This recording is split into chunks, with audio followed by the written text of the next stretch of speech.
यजामहे सुगन्धिं पुष्टिवर्धनम्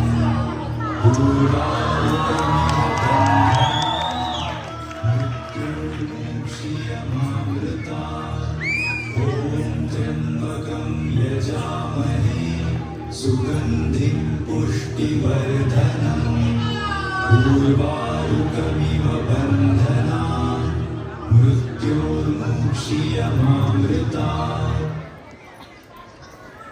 ಪ್ರಾತಃ ಕಾಲದಲ್ಲಿ ಬೇಗನೆ ಎದ್ದು ನಮ್ಮ ಪರಮಗುರುವಾದ ಪರಮಶಿವನನ್ನು ಆರಾಧಿಸಿ ಈ ತಾರಕಾಸುರ ಶೋಣಿತ ನಗರದಿಂದ ಬಹಳ ದೂರ ಕ್ರಮಿಸಿ ಬಂದಿದ್ದೇನೆ. ತಾಯಿ ದಿತಿದೇವಿಯರ ಆಸೆಯಂತೆ ನಾನು ರಾಕ್ಷಸ ರಾಜ್ಯವನ್ನು ವಿಸ್ತರಿಸಿದ್ದೇನೆ. ನನ್ನ ಕಿರಿಯಮ್ಮನ ಮಕ್ಕಳಾದವರು ಇನ್ನು ಆ ದೇವಲೋಕವನ್ನು ಆಳುತ್ತಿದ್ದಾರೆ. ಹಕ್ಕಿನ ವಿಷಯ ಬಂದಾಗ ಎಲ್ಲವೂ ನಮ್ಮದೇ. ಅದೇನೇ ಇರಲಿ, ಆವ ಬಲವಿದ್ದರೇನು ದೈವ ಬಲವಿಲ್ಲದಂತೆ. ಶತ್ರುಗಳ ಮೇಲೆ ದೈವ ಬಲವಿಲ್ಲದೆ ಯುದ್ಧವನ್ನು ಸಾರಿದರೆ ಸೋಲು ಕಟ್ಟಿಟ್ಟ ಬುತ್ತಿ. ಇನ್ನು ತಡ ಮಾಡುವುದು ಬೇಡ. ಇಲ್ಲೇ ಪಕ್ಕದಲ್ಲಿ ಹರಿಯುತ್ತಿರುವ ಸರಸೀ ನದಿಯಲ್ಲಿ ಮಿಂದಿ ಶುಚಿಯಾಗಿದ್ದೇನೆ. ಇನ್ನೂ ತಡ ಮಾಡದೆ ಆ ಬ್ರಹ್ಮದೇವನ ಧ್ಯಾನವನ್ನು ಮಾಡುತ್ತೇನೆ. ಓಂ ಬ್ರಹ್ಮದೇವಾಯ ನಮಃ, ಓಂ ಬ್ರಹ್ಮದೇವಾಯ ನಮಃ, ಓಂ ಬ್ರಹ್ಮದೇವಾಯ ನಮಃ. ಮಗನೇ ತಾರಕಾಸುರ, ನಾನು ಬಂದಿದ್ದೇನೆ, ಎದ್ದೇಳು. ಏನು ವಾಣಿವಲ್ಲವನೇ, ನಾನು ತಪಸ್ಸು ನಿಲ್ಲಿಸಲೇ? ಹೌದು, ನಿನ್ನ ತಪಸ್ಸಿಗೆ ಮೆಚ್ಚಿದ್ದೇನೆ. ನಿನಗೇನು ಬೇಕು ಕೇಳಿ. ಓ ಸರಸಿಜಾಸನೆ, ನಾನು ತ್ರಿಲೋಕವನ್ನು ಗೆದ್ದು ಆಳುವಂತ ಶಕ್ತಿಯನ್ನು ನೀಡು. ತ್ರಿಮೂರ್ತಿಗಳಾದ ತಮ್ಮಿಂದಲೂ ನನಗೆ ಯಾವುದೇ ರೀತಿಯ ತೊಂದರೆಯನ್ನು ಬರದಂತೆ ನೀನು ಹರಿಸು ತಂದೆಯೇ, ಹರಿಸು. ಹಾಗೆ ಆಗಲಿ. ಆದರೆ ಧರ್ಮ ಮೀರಿದಲ್ಲಿ ಶಿವನ ಮಗನಿಂದ ಸಾವನ್ನು ಎದುರಿಸಬೇಕಾಗುತ್ತದೆ. ಈ ಎಚ್ಚರಿಕೆಯನ್ನು ಮನಸ್ಸಿನಲ್ಲಿ ಇಟ್ಟುಕೋ. ಎಂತಹ ಅವರ ಆಗಲಿ ತಂದೆ. ಜಯ ಜಯ ಜಯ ಜಯ ಜಯ ಜಯ. ಶಿವನ ಮಗನಿಂದ ನನ್ನ ಮರಣ. ಎಂತಹವರ ಎಂತಹವರ. ಸತಿ ಇಲ್ಲದೆ ತಪಸ್ಸು ಮಾಡುತ್ತಿರುವ ಶಿವನಿಗೆ ಎಲ್ಲಿಯ ಮದುವೆ, ಎಲ್ಲಿಯ ಮಕ್ಕಳು? ನಾನು ಅಮರ ಅಮರ ಅಮರ.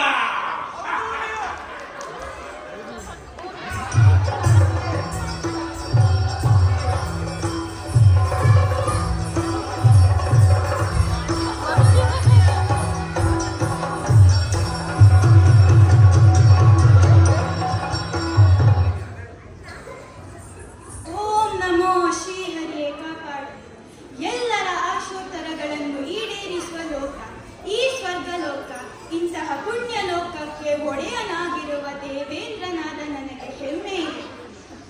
ಜ್ಞಾನದೊಂದಿಗೆ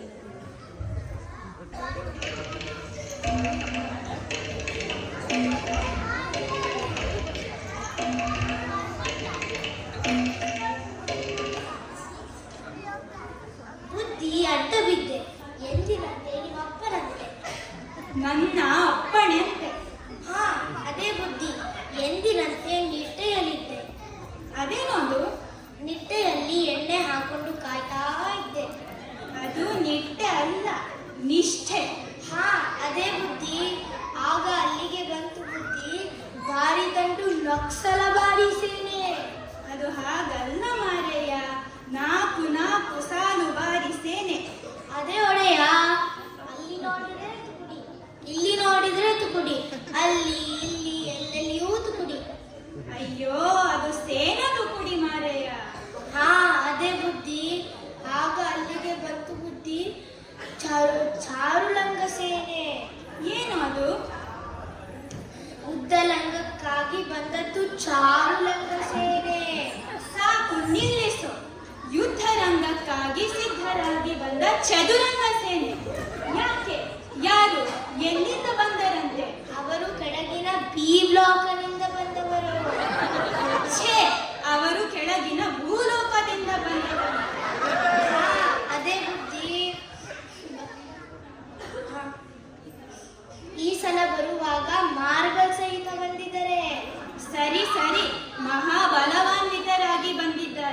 ಅವರನ್ನೇನಾದರೂ ವಿಚಾರಿಸಿದೆಯಾ? ಮತ್ತೆ ಬಿಡ್ತೀನಾ? ಅವನು ನನ್ನ ಅಪ್ಪನ ಮಗನೇ. ಸರಿ, ಅಪ್ಪನಿಗೆ ಹುಟ್ಟಿದ ಮಗನಾಗಿ ಏನು ಮಾಡಿದೆ? ಏನೋ ಕಸಿ ಮಗನೇ, ಮುಖ ಮುಖ ನೋಡುತ್ತಾ ದೊಡ್ಡ ಕಿರೀಟ ಇಟ್ಟು ಮೇಲೆ ಕುಳಿತರೆ ಆಯ್ತಾ? ಇಳಿ ಕೆಳಗೆ. ನೀನಾಗಿ ನೀನು ಇಳಿಯುತ್ತೀಯಾ? ಇಲ್ಲಾಂದ್ರೆ ನಾನು ಎಳೆದು ಕೆಳಗೆ ಹಾಕಬೇಕಾ? ಕ್ಷಮಿಸಿ ಮಹಾಪ್ರಭು, ಭಾವನವರು ಎಲ್ಲಿ ಬಂದದ್ದು? ನಾನು ಅವರಿಗೆ ಹೀಗೆ ಹೇಳಿದ್ದಷ್ಟೇ. ಹಾಗಲ್ಲ ಮಾರಯ್ಯ, ಭಾವನ ಲಹರಿ ಅದು. ಮುಂದೇನಾಯ್ತು? ಯುದ್ಧ ಉದ್ದ ಉದ್ದ ಉದ್ದ. ಅಯ್ಯೋ ನಿಲ್ಲಿಸು, ಯುದ್ಧ ಶುರು ಆಯ್ತು.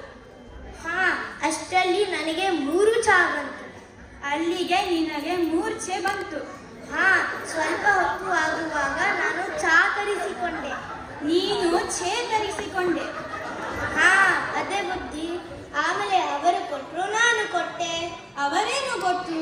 ಅವರು ಕೊಟ್ಟಿದ್ದು ಪೆಟ್ಟು. ನೀನೇನು ಕೊಟ್ಟೆ? ನಾನು ಗೊಂಬೆ ಹಾಕಿದೆ ಒಡೆಯ. ಸರಿ ಸರಿ, ನಡಿಯೊಳಗೆ. ಅವರನ್ನು ನಾನು ನೋಡಿಕೊಳ್ಳುತ್ತೇನೆ. ಸ್ವರ್ಗಕ್ಕೆ ಧಾಳಿಟ್ಟವರನ್ನು ಸುಮ್ಮನೆ ಬಿಡಬಾರದು. ಈಗಲೇ ಸೈನ್ಯವನ್ನು ಕರೆದುಕೊಂಡು ಹೋಗಿ ಮಟ್ಟ ಹಾಕಿ ಬರುವೆ.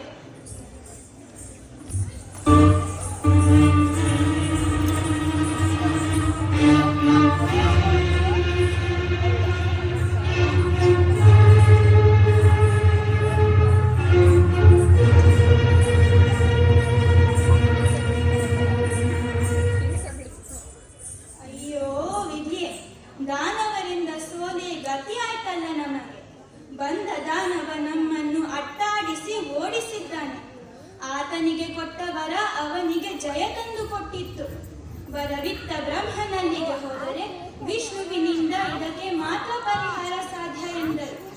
ವಿಷ್ಣುವು ಹರ ಮತ್ತು ಗಿರಿಜೆ ಒಂದು ಮಾಡಿಸಿದ್ದಲ್ಲಿ ಅವರಿಗೆ ಹುಟ್ಟುವ ಮಗನಿಂದ ತಾರಕಾಸುರನ ಮರಣ ಸಾಧ್ಯ ಎಂದರು.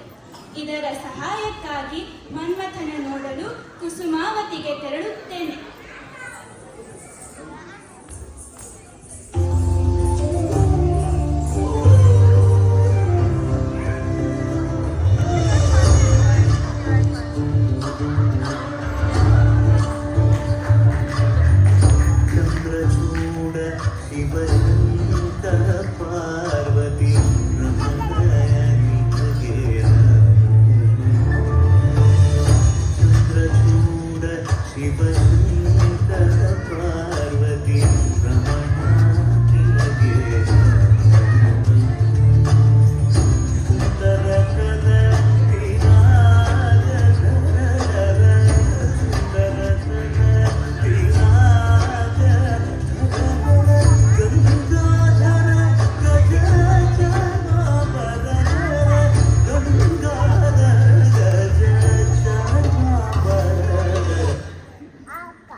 ಮನ್ಮಥನ ಬಾಣದಿಂದ ನನ್ನನ್ನು ನಿನ್ನೆಡೆಗೆ ಸೆಳೆಯಿತು.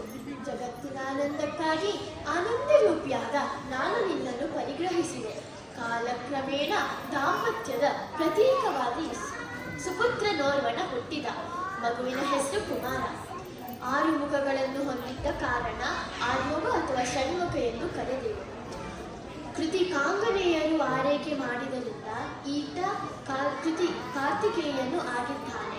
ಮಗು ಮುದ್ದು ಮುದ್ದಾಗಿ ಬೆಳೆಯುತ್ತಿದ್ದಾನೆ. ಹೌದು ತಾನೇ? ಮಗುವಿಗೆ ಸ್ಕಂದನೆಂಬ ಹೆಸರಿಟ್ಟು ಕರೆಯುತ್ತಿರುವೆ. ಮಗುವಿಗೀಗ 7 ವರ್ಷ ತುಂಬಿದೆ. ಕುಮಾರನ ಆಟ ಪಾಠದಲ್ಲಿ ಸಮಯ ಸರಿದಂತೆ ತಿಳಿಯುವುದು. ದೇವಿ, ಯಾರಾತ?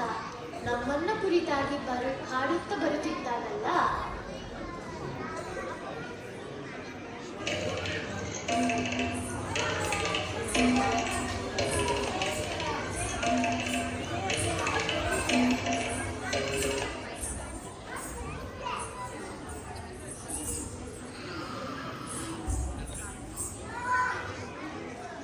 ಹರ ಹರ ಶಂಭೋ ಮಹಾದೇವ, ಜಯ ಜಯ ಜಯ ಜಯ. ಓಹೋ ಸುರಪಾಲ, ಏನು ಎದ್ದೇಳು, ಏನು ಬಂದೆಯಲ್ಲ? ಸ್ವಾಮಿ, ನಿಮ್ಮ ಪಾದಕ್ಕೆ ಶರಣು. ಸ್ವರಲೋಕದಲ್ಲಿದ್ದ ತಾರಕಾಸುರ ಸ್ವರ್ಗಲೋಕಕ್ಕೆ ದಾಳಿಟ್ಟು ನಮ್ಮನ್ನು ಸೋಲಿಸಿದ್ದಾನೆ.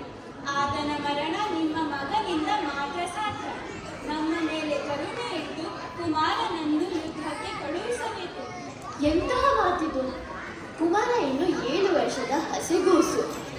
ರಾಕ್ಷಸರ ಗರ್ಜನೆ ಕೇಳಿ ಹೆದರುತ್ತಾನೆ ಅವನು.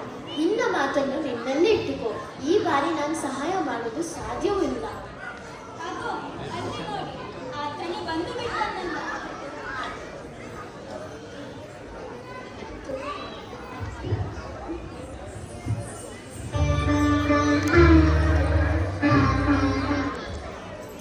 ಮಾತಾಪಿತಾರ ಪಾದಾರವಿಲ್ಲ.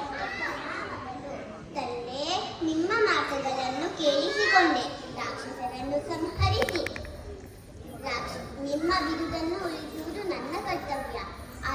ಆದ್ದರಿಂದ ಸ್ವಲ್ಪ ಚಿಂತಿಸದೆ ಆ ದೂತನನ್ನು ಸಂಹರಿಸಿ ಬರಲು ನನಗೆ ಅಪ್ಪಣೆ ಕೊಡಿ. ಕಂದ, ನೀನು ರಾಕ್ಷಸರವನ್ನು ಕೊಲ್ಲುವೆಯ? ನೀನಿನ್ನು ಚಿಕ್ಕವನು. ನಾನು ಚಿಕ್ಕವನೆಂಬ ಶಂಕೆಯೇ? ನಾನು ಸಣ್ಣವನಾದರೇನು? ಈ ಶೂಲಕ್ಕೆ ಕಿರಿತನವಿಲ್ಲ. ಆತನನ್ನು ಸಂಹರಿಸಿ ದೇವತೆಗಳಾದ ಶಾಕಿನಿ, ಠಾಕಿನಿ, ಜ್ವಾಲಿನಿ, ಮಾಲಿನಿಯರಿಗೆ ರಸದೌತಣವನ್ನು ಭರಿಸುತ್ತನೆ. ಹರಸಪ್ಪ ತಂದೆ. ಮಗು, ಅಮೃತಂಬಾಲ ಭಾಷಿತಂ ಎಂಬ ಮಾತಿದೆ. ನಿನ್ನ ವಾಕ್ಯಗಳು ನನಗೆ ಪ್ರಿಯವಾಗಿವೆ. ದೇವೇಂದ್ರ ಜೊತೆ ತೆರಳಿ ಪ್ರಿಯವಾದ ವಾರ್ತೆಯನ್ನು ತಾ ಮಗನೇ. ಆ ಮಹಾವಿಷ್ಣುವು ನಿನ್ನನ್ನು ಹರಸಲಿ. ಮಗು, ಹೆಬ್ಬುಲಿ ಯಾವುದರ ತಂಗಿ ಜನಿಸಬೇಕಾದ್ದು ಹುಲಿಯ ಹೊರತು ಬೆಕ್ಕಲ್ಲ. ಹೋಗು, ನೀನು ಆ ಮಹಾಲಕ್ಷ್ಮಿ ಆಶೀರ್ವದಿಸಿ ಹರಸಲಿ. ಜಯಶೀಲನಾಗಿ ಬಾ ಮಗನೇ. ಅಯ್ಯ ಸುರಪಾಲ, ಮಗುವಿಗೆ ಕಾಲ ಕಾಲಕ್ಕೆ ಊಟ ಉಪಚಾರ ಎಲ್ಲ ನಿನಗೆ ಸೇರಿದ್ದು. ಮರೆಯಬೇಡ. ಅವನನ್ನೇ ಎತ್ತಿಕೊಂಡೇ ಹೋಗಬೇಕು. ಹಾಗೆಯೇ ಆಗಲಿ.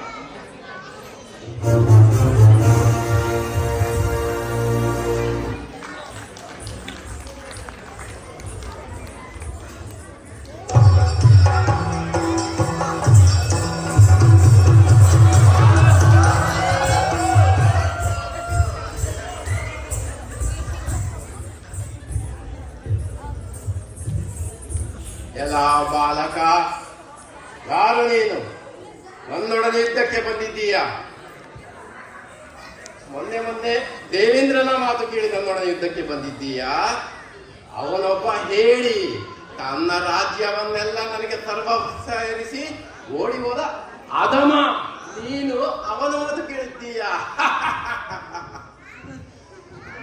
ನನ್ನಲ್ಲಿ ದ್ವೇಷತ್ವ ಇಲ್ಲದೆ ಇದ್ದರು ನನ್ನೊಡನೆ ಯುದ್ಧಕ್ಕೆ ಬಂದಿರುವನು ನೀನು ಯಾರು?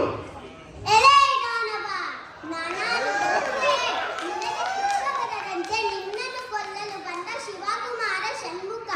ನಿನ್ನ ಪಾಲಿನ ಯಮ ನಾನೇ ಎಂದು ತಿಳಿ. ನನ್ನ ಯುದ್ಧ ರೇತು ಎಂದು ಗುರಿ ತಪ್ಪಲಿಲ್ಲ. ತಿಳಿಯಿತೆ? ಷಣ್ಮುಖ ಕುಮಾರ,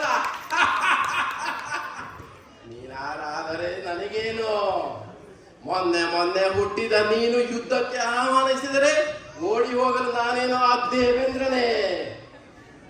ಇಲ್ಲಿಯ ತನಕ ನಾನು ಸುಮ್ಮನಿದ್ದೆ, ಆದರೆ ಇನ್ನು ಸುಮ್ಮನೆ ಇರುವುದಿಲ್ಲ. ನೀ ಆದರೂ ಶಿವನ ಮಗ ಆಗುವುದು ನೀನು ಸಾಧ್ಯವಿಲ್ಲ. ಅವನು ಸ್ವತಿಯ ಮರಣ ದುಃಖದಲ್ಲಿ ಧ್ಯಾನವನ್ನು ಆಚರಿಸುತ್ತಿದ್ದಾನೆ. ಆದರೂ ಬಾ, ಯುದ್ಧಕ್ಕೆ ಬಾ. ನಾನು ನಿನ್ನ ಅಪ್ಪ ಆಗಿರ್ಬೋದು, ಆದರೆ ಎಂದು ನಾನು ನಿನ್ನ ಅಪ್ಪ ಆಗಿರ್ತೇನೆ. ಬಾ ಯುದ್ಧಕ್ಕೆ.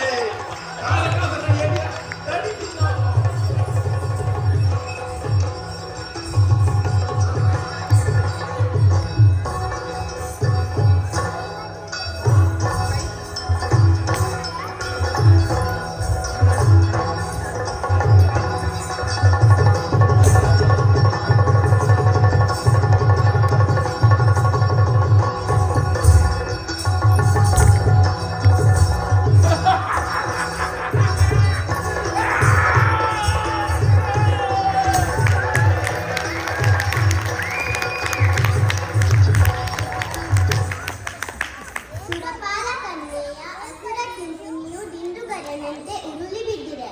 ಅದೋ ಸುರರೆಲ್ಲರೂ ಹರ್ಷಪಟ್ಟು ನನ್ನ ಮೇಲೆ ಹಿಮಾವೃಷ್ಟಿಯನ್ನು ಗೆರೆಯಿಟ್ಟಿದ್ದಾರೆ.